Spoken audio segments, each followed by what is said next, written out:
Scarlett is out the door, on her way to a casting call for a cameo on The Vampire Diaries, when her phone rings with an unknown number.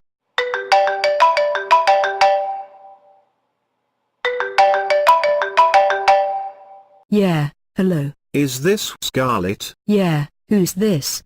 This is the arrogant asshole from the coffee shop. You helped me with my rewrites. Listen dude, if you're calling because you thought we had some sort of chemistry, or a moment or whatever, I'm just going to stop you before you get going. This isn't Garden State, and I'm not Natalie Portman. No, you're certainly not. But you certainly have the confidence of an Academy Award winner. Christ. Do you rattle off these fucking disclaimers to every guy you meet? Like you're so overwhelmingly sexy, that I just can't control myself.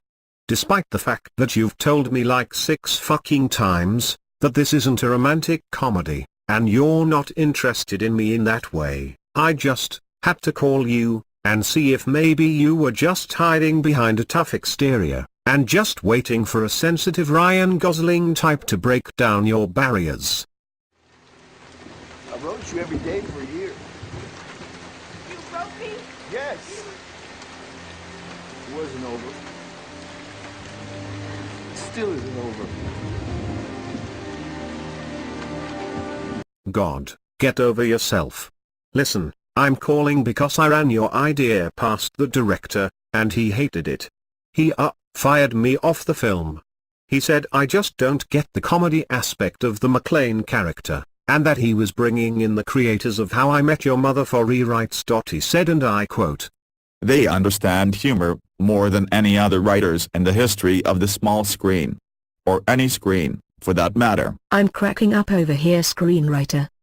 Look, I'm running late for a casting call for a worthless part, so as much as I appreciate your rudimentary attempts at comedy, I have to go. Hang on.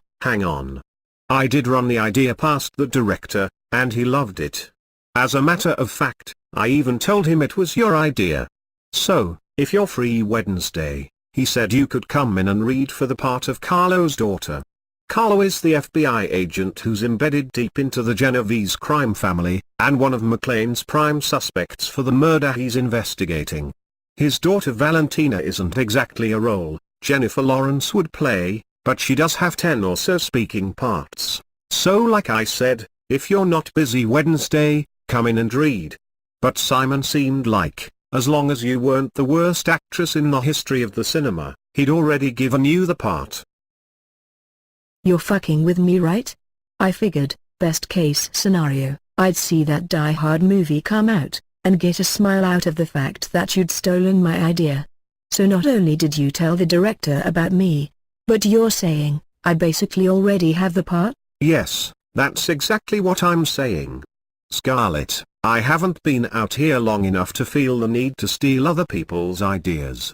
So, get your shit together, I'll text you the address for location of set, and all you have to do is come out Wednesday and prove you're a better actress than Lindsay Lohan. This is quite an auspicious development.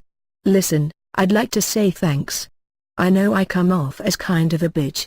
Kind of? Yeah, kind of. But it's tough out here sometimes for a, let's say, at least mildly attractive female with designs on becoming an actress. I've encountered some disgusting people, and been propositioned with offers that would make even some working girls vomit. I guess what I'm saying is, thanks for not being one of those people.